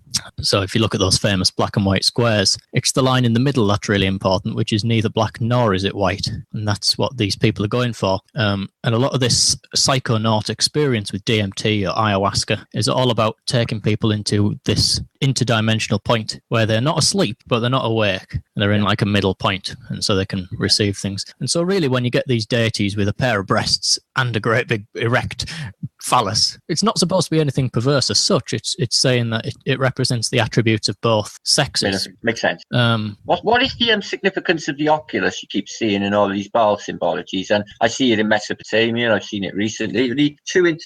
What looks like two intertwining snakes. Oh yeah, well again, it represents a kind of spiraling of consciousness. It's the chakra system, isn't it? The spiraling of the energy going up the spinal column to. Yeah. Often it takes a lot of the snake symbology is taken from Kundalini awakening, which was always depicted as a serpent rising up the spine. And the two intercoiling serpents, so of course, is duality again. You'll often get one serpent black and one serpent white. And there's these little points in the middle which form crosses where they actually coil over. They're like that, yeah. And again, that represents the same thing. It's the point in the middle where the enlightenment would take place. I thought that's really intriguing. See these messages, you only got to read into them a little bit. And you've got to read into them. And often, I'm not saying that people don't use these things for evil, because they do. Because at the end of the day, we have free will and we have the decision to use things in ways that they might not be used for. My kitchen knife is designed for cutting carrots with. It's not designed for going out and stabbing a bloke. But there's nothing to stop me going out and stabbing somebody with it if I was, had a death wish. Or a pen. A pen is used for writing, but you can go and stab yourself in the hand with it, and it will hurt you very, very much. And I wouldn't recommend it. So if we look at the number 93, everyone goes on about this number 93 all the time. Yeah. 93 is really evil. Now, it might be used by some people for bad, but what does 93 really mean? Do people really want to know? No, I don't know myself, to be honest. It just keeps coming up, These number codes, the gematria. Yeah, well, 33 obviously is the big one. But, it's a bit obvious, isn't it, 33? So, but people use... That keeps coming up always. I see that everywhere. I see 33 all the time. If I look at the clock, it's 10:33 or something like that. But that's not bad. It's good. 33 is a master number. It is. It's a trinity done twice. It's a trinity amplified, and it's a dual trinity. So it's duality in a trinity. The trinity is Father, Son, Holy Spirit, life, death, rebirth, waking, sleeping, and waking back up. Black, white, and this thing in the middle. 33. And 93 is a Greek thing, which is taken from Thelema, which Aleister Crowley did not actually create. He definitely popularized it and created his own version of it, but it's Thelema as a philosophy has been around for a long time. Basically, the word Thelema means will or intention. And there's a difference between want and intention. So if you just sit there saying, I want a sandwich, it's a little bit different from actually leaving your house and going to the shop with the pure intention of buying a sandwich, because you know exactly what you're doing. You're on a mission to go and buy a sandwich. That's intention. We're just sitting there going, oh, I really want a sandwich. That's just baseless want. So when they say, do as thou wilt shall be the whole of the law, you have no choice but to do your intention. Now, is your intention good or is your intention bad? Well, that's for you to decide. But you have no choice but to do your intention. You have the free will to act for good or to act for bad. And the second part of the quote is, love is the law, love under will. That's it. Yeah, I've seen that. So nobody does that. These Christian vloggers, Vigilant Christian and all these people, they always just come out with the first part and then they misinterpret it as meaning, this means that you can go out and do anything you like. You can kill people. Well, it means nothing of the sort. It basically you're good inside anyway. You're not going to go and do this shit. Absolutely. We don't. You don't need the law, and you're a good person, and you're not going to do anything. It's all hard coded in there anyway. Well, and that's what 93 means. So the word will or intention in Greek is the word thelema, and if we take that and add up all the Greek alphabet numbers, we'll get 93. If we then get the word love, which is agape in Greek, and add up all the Greek letters, we get 93 yet again. So so it means that at the highest level, your emotional guidance system is pointing you towards love, light, the best thing. So do as thou wilt should be the whole of the law. Love is the law, love under will. Means you're on this earth and you've got free will. You can do your intention. In fact, you've got no choice but to do your intention, because that's how, you're not just going to sit in the chair and die. Your breathing is the act of the intention to live in that respect.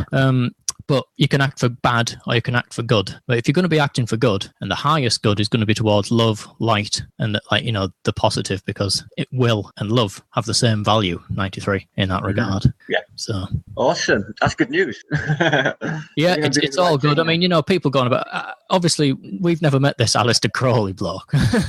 He's been dead a long time before we were. And we only get their version of the event anyway of his life. All I know about, he's not really called that. He was called Edward. Ed. Sounds more like a real guy.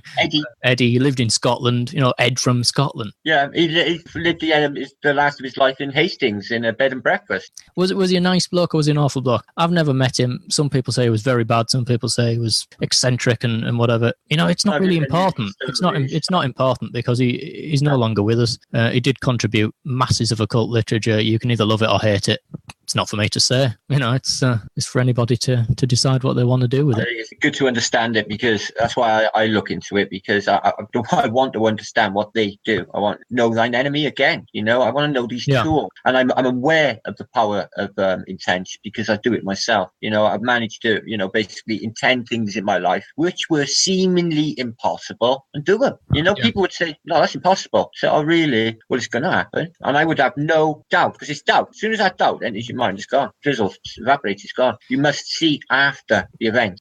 So it's already happened, and you're beyond that event. That's the place you must envision, not the event itself. Because they want us to believe that we're all victims of circumstance, and that, we have no choice. Big Pharma do this all the time when they put out this crap about if you get a disease, it's just random mutations and it's nothing you've done, and it's got no symptoms. You need to come in for check. This is rubbish. I know all this vastness of life, all these different species of animals and birds and fish, and all of this beauty, and it's all just a random accident. Yeah. Fascinating things like people look at the lives of animals. Whales and dolphins are especially interesting for this, but and you just believe that it's just, I don't know. I mean, where is, like, in materialism, life is supposed to have originated with abiogenesis, which means the first life. Now, how do you define when matter goes from non-living to living? Is this first life conscious? How does it start to evolve? Because it would just die straight away, surely, if it's just a single cell thing. It just doesn't work out. It just doesn't make sense. And the only real answer is that our very existence is a profound mystery. And I do believe in karmic connections, because people I've met in my life, basically my missus, I knew we met when we were children, small kids, and I loved her then. It was really weird. Yeah, definitely. I want to marry you, and you'll see her again. No, I won't. Cry. It's like a 5-6-year-old kid. It definitely happens. There's weird things. Karmic connection, and it's life after life. I'm telling you, it is, and it works the same with the flat. Well, just simple things like my own, who would have been my own partner, who is now no longer with us, who was disabled, but she was called Rachel. Now, if I was going to be a girl, my mum was going to call me Rachel. Wow, that's a weird little thing. Well, I was going to be called Lawrence, but my grandmother apparently said, no way, he's not a Lawrence. And I got Martin, but I named my son Lawrence.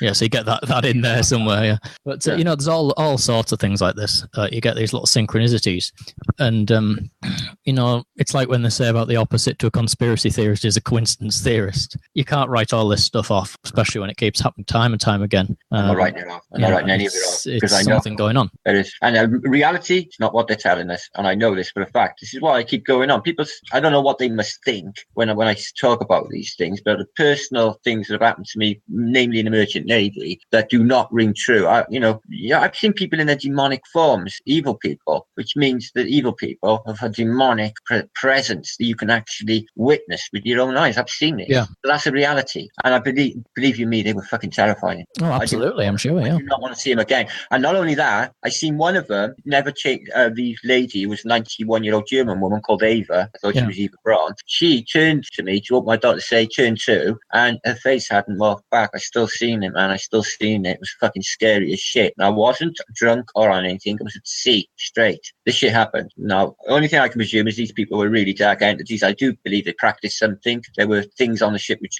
led me to think that they were this way. The captain and the chief engineer were both Freemasons. Not saying that was connections. Don't believe it was. Right. But there was something going on. I ran away, basically. I ran away from the ship. But something made me go back. I went back 6 months later. It was really nuts. A nuts time in my life, that one specific ship. Ghosted a lot. Oh, I can't tell you the things that happened on there, but it changed my life forever. I'm trying to make sense, of it all. I mean, definitely the dark entities, if you like, are attracted to things of that. So if basically things which are like themselves are attracted towards. So there was something in my energy field they were after. I felt I really did feel there was something they wanted from me, and I couldn't put it into words really. But something that I had, they wanted, and it wasn't my life. It was something to do with my soul, my energetic field that they were. Yeah, it's all energy. These entities may feed off particular types of energy in some way. Energy vampires. And so it could be something as simple as the energy of something which is unavailable to them that they crave, which is like something that only exists in our experience. Or it could be something to do with like the very nature of the soul or the life, which we could never explain because it's so unexplained and ethereal. It's not here, is it? The soul is not here. It's not in this reality as such. It's here, housed in our bodies. It's not leaving, not until we project it. But this is the thing about so-called subtle reality, which is a fascinating subtle reality. Now, this term originated with the Vedic rishis, which is an ancient Indian system, and they have two forms of consciousness that we each experience every day. Now, remember, in mysticism, the microcosm and macrocosm are one. So what we experience every day, we also experience in eternity. Yeah, I agree. And the two consciousnesses are consciousness filled with physical objects and consciousness filled with subtle objects. So the physical objects one is like now, like I can touch this chair. Now, obviously, I'm not going to say myself that it's physical, it's energy, but for the sake of argument, let's just say that it certainly appears to be physical. So we can pick things up and we can cut ourselves or we can hurt ourselves. It's physical. Consciousness filled with physical objects. So if I look around me now, I can see you on the screen, I can see my TV and my room and whatever. And then we have consciousness filled with subtle objects. That's the important one. This is like the world of our thoughts or imagination, intuition, intent, yet again. And of course, the dream world, the idea that when we go to sleep, we have consciousness. We're conscious in our dreams. We're not unconscious. But it's subtle. So things are amorphous. They can change. In a dream, you'll often find things grow bigger all of a sudden or grow smaller or change. Yeah. It's like an Alice in Wonderland style world where things aren't as they seem. And, in Alice in Wonderland, even, in the story, Alice actually begins in the physical world, doesn't she, on the side of the river? Yeah, because you're looking glass. Yeah, which goes through the rabbit hole and ends up in so-called Wonderland, which is subtle reality. This subtle reality is hitherto unexplained. Materialists never even bother to look into dreams. Oh, it's just, have you noticed, like, they never look into dreams? There's never... I don't know why. It's a real big aspect in my life. I'm a profound dreamer. I'm a lucid dreamer as well. Yeah. We each dream every night. We can't always remember our dreams, but we do dream every night. And it's fascinating, and it represents something of consciousness. And you start to remember them before you go to sleep. That's all you do. I will remember my dreams. I can dictate where I go. I mean, I sometimes do these meditations where you're kind of not really asleep and not really awake, like the psychonaut stuff. And you get the most bizarre visions in these things, and it's usually never anything frightening. And people are put off with that, and I know it can happen, but generally not. And you'll see entities, and you'll see creatures and beings. Shadow people. And they don't exist in the same way as your butcher exists, but they exist in a subtle way. And it's the nature of exploring what it means to exist in a subtle way, which is really what all this stuff is all about. Like, what is it that makes people like certain things and not like certain things? Intention, love, hate. There's just so much to it, which is totally unexplained. But our Western world and the materialist world is only interested in consciousness with physical objects. Yeah, taking us further away from who we truly are, taking us away from Mother Nature and all of these techniques and all of these things which we truly are. And they've been doing it for such a long time now. What skills have we got? 100 years ago, you got, the women did embroidery and needlework and cooking and really good at it. And the men, they had them. And what we got now? So if the shop's shut or there's no burgers available, you've had it. What the mass is going to do? Well, it fascinates me in that when the power goes off, like sometimes you get these power cuts, and all of a sudden, in the flick of a switch, all of our electricity and internet and everything is taken away, and it kind of returns you to, for a short period, or over a long period, if you have a big power cut, what life must have been like in some way, And if it's in the winter, it's going to get dark very, very quick. You can't switch the electric light on. We just take it for granted, don't we? We come in, switch the electric light on, you got light. No, it would be very dark. It would be lit by candles or not even lit at all. You'd get up at sunrise and you'd go to bed when it got dark, and then the sleeping pattern would be totally different. And they did live closer to nature in some way. You can interpret it in any way that you like, but they certainly lived closer to the rhythms of the natural world than what we do nowadays. Stuff like techniques we haven't got today. Your power goes out and suddenly your mind starts going on to all sorts of strange things and remembering old things, and then the power comes back on and you're straight back onto bloody Google, and it's gone. Whatever you had is gone. So true, so true. Yeah, but I've got a backup power supply. I don't have to suffer power loss, but I've got a big leisure battery. Right. All the panels and the works really for my basically my survival kit, which is extensive. Yeah, everything you need. If anything did happen and the electric went down, and God forbid the water supply got messed with or some silly shit, and people had to queue for their water like we did in 1977 with a heat wave. Yeah, I had to queue all day with a saucepan in my hand and a kettle, and then try and get down the street without spilling them as a 10-year-old, petrified. And that was the only water we were going to have till the next day because of the heat wave. So they did stuff like that, with no constant electric going out right the way through our 70s. Middle of winter, Christmas too, we had a power cut. No, yeah. But it fascinates me what would ever happen if the internet was removed from the general populace, even for a short period. Wow, they are so reliant on it now. Just think about it. Well, it's new to, not new to me. Like, I mean, when I was first 20 25 years of my life, this didn't exist, did it? You know, so. No, same here. When I was brought up as a child, there was no internet. Yeah, there was bits of computers and what have you, but things like that. But no internet, and certainly no internet. When the internet first came around, it was AOL, and it was totally different. Dreamcast.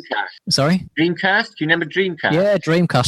Strange enough, the Dreamcast was the first console that could connect to the internet to play online. And when that first happened, it never took off. And the PS2, which was out at the same time, had an internet adapter. That never took off. No, we never. The whole idea of going online and talking to random people online was just obscene, and then look at it nowadays. Well, has this Hangout's been around quite, because I started 2 years ago, but was it up and running for quite some time before then, or is this a relatively new? I think it's relatively new, Hangouts. Obviously, talking online's been around for a good 10, 15 years now, but Hangouts is new, but, the early internet was totally different. And because nowadays it's all like people I go out and they're on the phone and just on the phone on the internet. Everyone's looking down. Twitter. The buses go past all the time and there's no person looking up. So just imagine now, this is just a thought experiment. I'm not saying it could really happen, but it may be able to happen. You wake up tomorrow morning and it's an attack or it's a thing or whatever. The internet's off. There's no internet. It's just the internet's gone. You can put on your computer, but it won't connect to the internet. People would go bonkers. You'd have to start phoning people. They'd be out there on the street causing riot. All the banks would go into meltdown.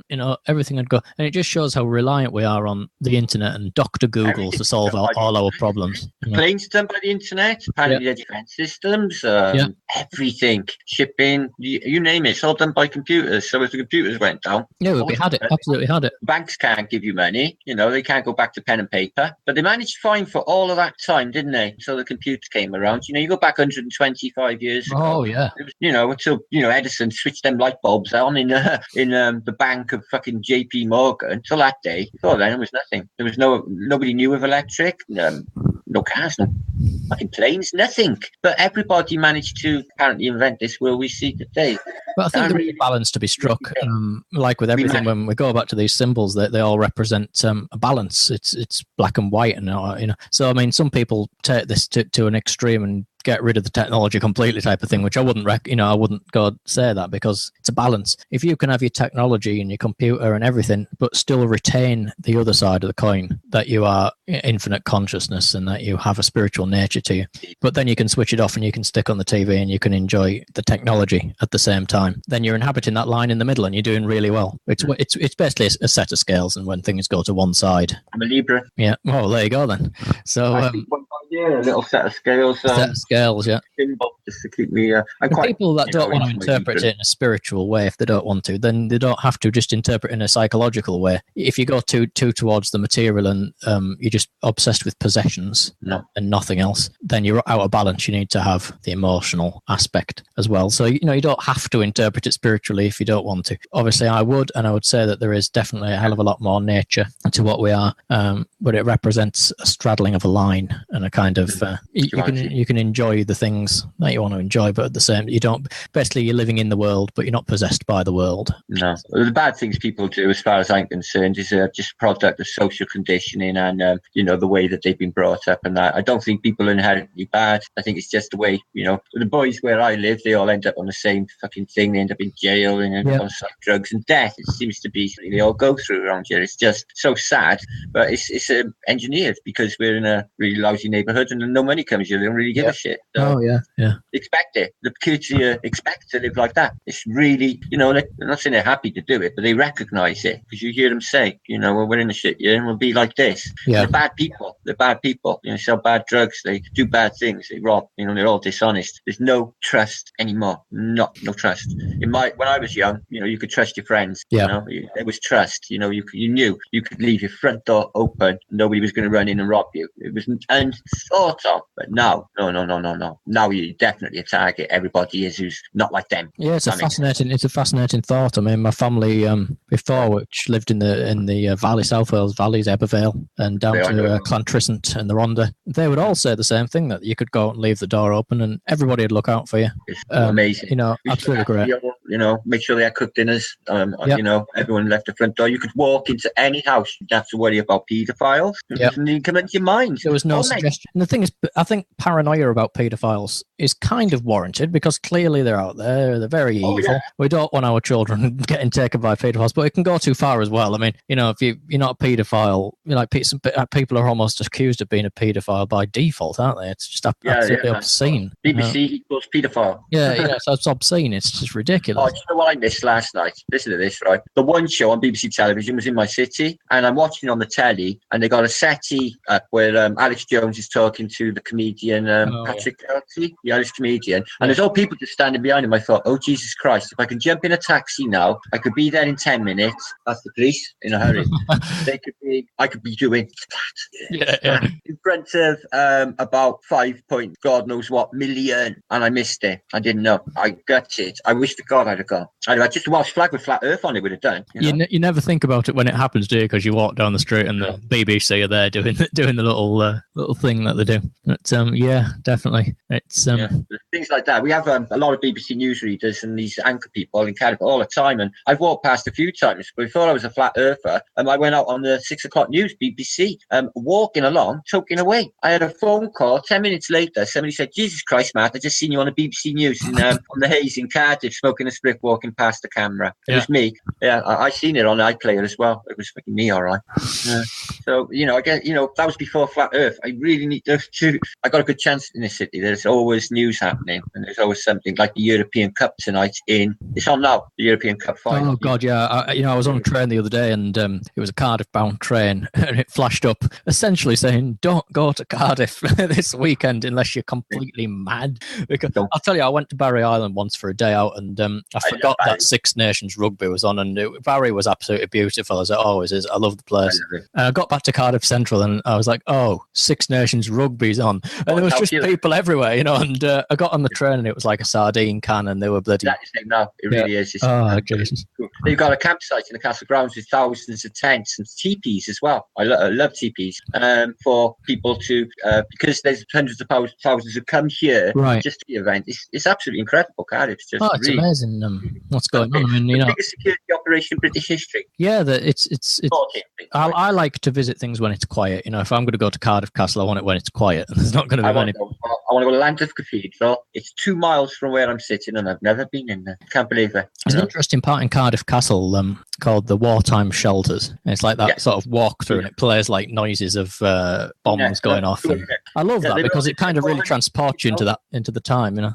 Yeah, 400, and I don't think a bomb would have penetrated them walls of Cardiff Castle, if I'm honest. Anybody don't know what I'm talking about? Look, I've got a video when I went out with Nathan Oakley and his family in Cardiff Castle. You can see it. It's a hell of a thing. But they had literally in World War II, it was housed for shelters, and you can go through, and there's all like seats, and they play you on speakers like you're there. Really it's really great. Yeah, great experience. Very interesting place. I'm just going to have a look at my little chat feed as well. There's 80 people in there. There is, you know. No. But we're wrapping this up shortly, guys. Yeah, because the thing is, with all this stuff, we talk about all this stuff, and some of it can appear quite. You see, one of the reasons I hid the videos as well was some people were getting freaked out by them.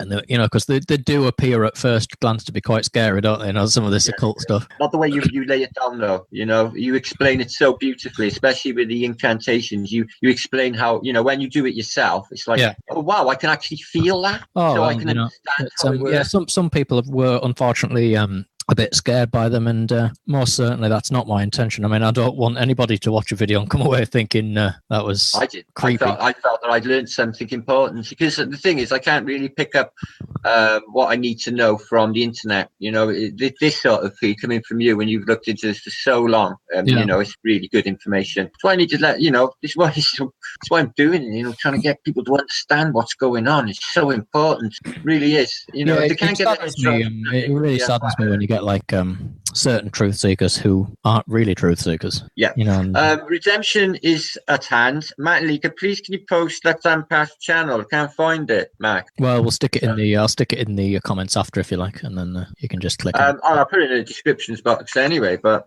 if you just give me a second, I'll go into there for him for into mp3. That's really why I took one of the other reasons I hid the stuff was just there was that real meltdown in the flat Earth community around sort of March this year, and everyone was just at each other's back, and it's still going on to a certain extent. It's no good. It's not. It's just, and there's this division of people who just keep attacking, and I don't think that it's good. I don't like the cliques, like little cliques. I think it should be a brotherhood and a sisterhood. Oh, mate, that's what I wanted since the beginning. And when we do it, I don't think it's a cliche at all. As people being together like this, it's a beautiful. It really is. But sadly, I see these cliques. Like you get people who support certain flat earthers and not other ones and all that. Yeah, or devoting hangouts to talking about individuals is beyond me. It really is. Definitely, yeah. That whatsoever. Yeah. Our redemption, I'll put it in the descriptions box below this video. I can't really find it right now, but I'll get it in a minute. Okay, and you click on that, and you'll be away. So anybody wants to sub to Left Hand Path, he does really well produced videos. I must be honest. I'll put it in the description. So we got now. We got Rich. What's that? He's asking something to us. Yeah. Well, actually, I mean, if you like, I can open it up for the comments. If anyone's got any questions while we're still here. Yeah. Martin at Left Hand Path. Did you see what's keeping the flat on IBC radio station in London mentioned the flat Earth? What are you guys' thoughts on this? Great hangouts, guys. I wasn't aware of that. I didn't see it myself. No, me. I seen a BBC this week. It was passed to me from a sub, Lisa, where it was basically saying that in this day and age, people believe in the Earth is flat, and then it went quite deeply into it. Actually, never went from the flat Earth bullshit society aspect either, which I found. Which they usually do, don't they? They just go down that road. No, it mentioned the ice wall, and it gave links to a Dubai video. I found really right. for BBC. Pretty good for BBC, yeah. Well, it wasn't complete ridicule either, No, I put it on my Facebook 2 days ago. I thought, wow, this is different. The definite change in tact towards us, but considering the Vatican is bad-mouthing us, then it's out there, isn't it? It's in the ether, so the powers that be would be completely aware of what's going on here and what we're getting. No doubt about it. No, so, Ian Tinsley asks whether I've read Anthony Peake. I haven't actually, but I have heard of that. So it's something that's Somebody give me a link the other day. I've got an Anthony Peake book in my PDFs. Maybe I should. It's not one I've read. It's definitely something that I've heard of. And I don't know whether it's a relation of Tim, maybe. No. Well, Redemption's got a question for you. Yeah. Question for Left Hand Path. What do you think the role of the archetype of Prometheus has in this current consciousness shift going on? Does it relate to the archetype of Lucifer? Interesting.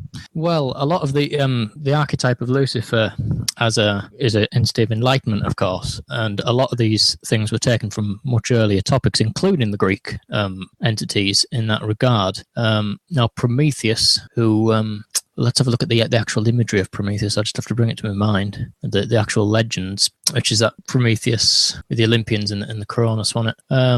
I don't think it's related as face value, but there's probably you could probably trace something back. You could probably trace something back to a very similar thing, because it is with a lot of these you can get like a common ancestor for a lot of these archetypes in that regard. Like, sorry, just talking to the guys in chat. Yeah, I'm going to be wrapping this up now because Left Hand Path's going to be going live in a minute. You'll jump over there and watch that. Listen, Mac, would you honour me another time quite soon? Right, absolutely, yeah. Just let me know. Yeah. I'd talk to you forever, mate. I really could. You know that. Oh yeah, as I say, I could talk about it for hours and still only scratch the surface. There's so much, and these avenues I've been going down just lately. I really am, outside of the anomalies with all the flat Earth stuff, the space, NASA and all of that. What I've dug into this week, I'm really, really scratching my head trying to make sense of it. The deeper you go, you keep hitting these brick walls when all information is just skew-iffed and you can't get to the bottom. It's difficult to get to the actual core of it, isn't it? Yeah, you got to get to the core and find out what's going on. It's uncanny how you can't make a final judgment on anything in this reality. It's really uncanny and I find it fascinating. I love it. I'll have to retitle this. I put it digging deeper because I didn't know where to turn up. I'll put your title in there now. Yeah, well, the thing is with it, it's I think things are deeper than what we could ever really hope to to get into. I know it. And so when people say they've got it all figured out, it's either it's all in this one book and that's all you need to read, or it's all explained by science or something like that. It's so arrogant. It's just so arrogant. Absolutely arrogant. I've looked into all religions. You know, I've even got the Quran. I've got Bhagavad Gita. I've got I Ching. I've got, you know, every religious text that I've looked into, rather than just talking about them. I thought I'd read and search. Oh, definitely, yeah. And you'll find that they're all very wonderful in their own way, but nothing's got a monopoly. There's always more questions and more holes to peer into, and that's what makes it so interesting. There's a similarity between all of these different religions, and, you know, when you get down to the fundamentals of reality and consciousness, they all pretty much say the same thing, and they do talk of this manifestation through intent, which is a reality. It's no doubt about it whatsoever. Put it into practice, definitely. Yeah, definitely. We are more than what we're telling us, and I will show the people. I'll peel it back. We'll peel it back, Mark. We'll let the people know who they truly are. You know, they lied about the shape of the earth, and we're on a flat plane, and God is here, and it's a creation. As far as I'm concerned, we are incredibly powerful. Power has always been with the people. They've hid it from us, guys. God forbid they would never want us to find out what we truly are, because their reign would crumble. And it is anyway, because this is getting huge. Cat Size, Martin Conley, Dave Paul, Gio, love you, brother, Ian, all of you, Swamp, John, Cat Size, all of you, thank you very, very much. And Postal Freddy of PG, what's that? See you, Effie friends. Got to enjoy the Sunday. Thanks. Oh, thank you very much anyway. Snack, thank you, brother. Jay's in there as well. Scribe, hello, brother. Who's a big fan of yours, by the way, Scribe. Scribe, yeah, very, very good. Thanks for the shout outs and what have you. Yeah, he's got good taste, though, Scribe, and he's a brilliant author. And he says here that Geo Shifter is part of the My Little Pony conspiracy. Yeah, he is. What? He is. My Little Pony conspiracy was like a brony. We were watching a show last night, and Patricia's and Bling Bling was on there. In the background, this really large dog was in the background. I thought it was an Airedale or something huge. And I said in chat, "Oh, I think that's a horse." And it just brought a bit of a laugh. And then I said, "No, it's a My Little Pony." Oh, yeah. There's any brony flat earthers out there? Yeah, Geo's to blame. Always him and his cat. Oh God. Anyway, guys, gonna bounce, gonna go and do stuff, and thank you very, very much, Mark, for joining me on a Saturday afternoon. You've been at work. You can unwind now and have a cup of coffee and shit. Yeah, great. Thank you very much indeed. Oh, thank you very much, bro. We'll speak soon. Yeah, great. Thanks a lot. All right. Listen, guys, in chat, thank you very much. Dive over to Paps or wherever you go in, or on TV, and enjoy the rest of the evening. Okay, guys, and I'll see you on the scene very soon. I'll be there. I'll be along with you all. Okay, love my peeps. Be good and love one another. Okay.